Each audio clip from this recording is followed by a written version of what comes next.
So I found that very, very fascinating. Here's one more card here, and this is a 2 also. 2, and look at the spiral motion. Look at the winged lion there, both male and female. And they're toasting, and there's a cup, and there's a spin there. When these things come together here, there's a spin. There's a spin. Now, I don't have it drawn to scale here. This is not a very good example, but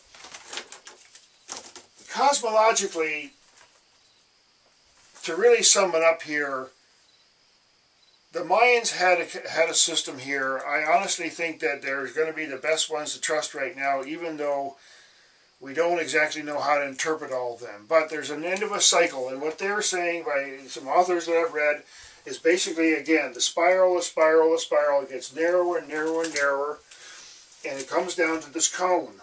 Down, down, down. That's how it is. Basically, the involution and evolution. And after that, it goes back up like this.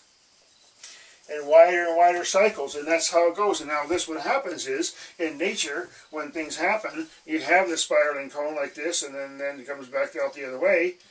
You basically have a shift of polarity, just like the northern and southern hemispheres of the Earth.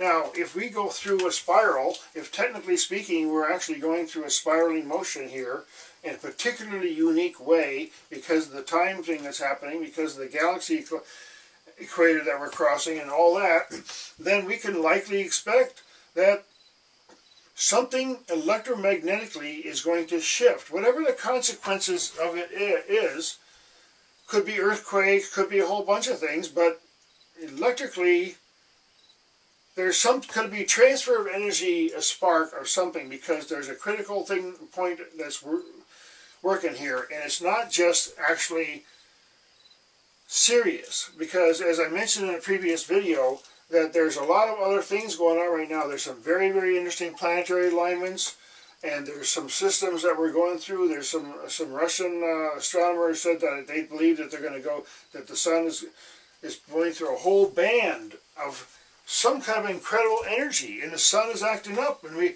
so all this, I'm trying to get out some concepts of how this whole system works, because when there's readjustment in a system, there's a transfer of energy, as I said, and there's beings involved here, because it's not just like there's, to try to get it in perspective here, take hydrogen for example. Hydrogen, they say that all atoms of hydrogen are exactly alike.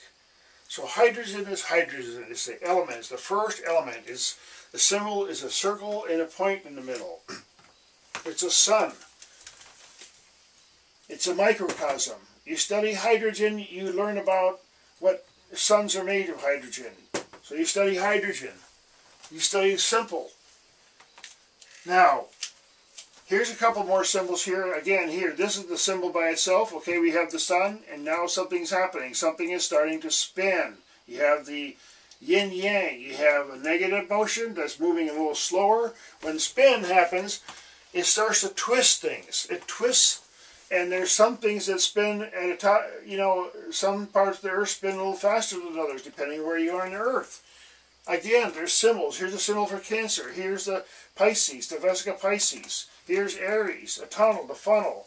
Mercury, the spinning. All of it is about spin. So, what's going on with our Earth, again, it gets back to something that the ancient people watched a lot, and that is our precession. Our precession is meaningful because it tells us something.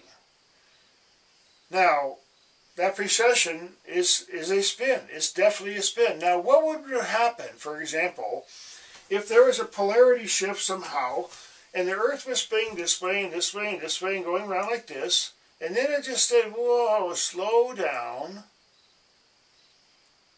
and maybe slow down a little bit, or even maybe switch. And that would be absolutely just, it would be very inconceivable. It's a very strange thing to say, but it seems if that could happen, then we almost might get younger.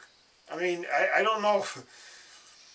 But there are some very, very strange things that happen out in space. So I don't know really what's going to happen, but I know that this thing is new light that's coming our way. And there's a symbolic representation of it in the Bible as well, where it says, I'll bring you life and light more abundantly, basically. Now, it's a symbolic statement.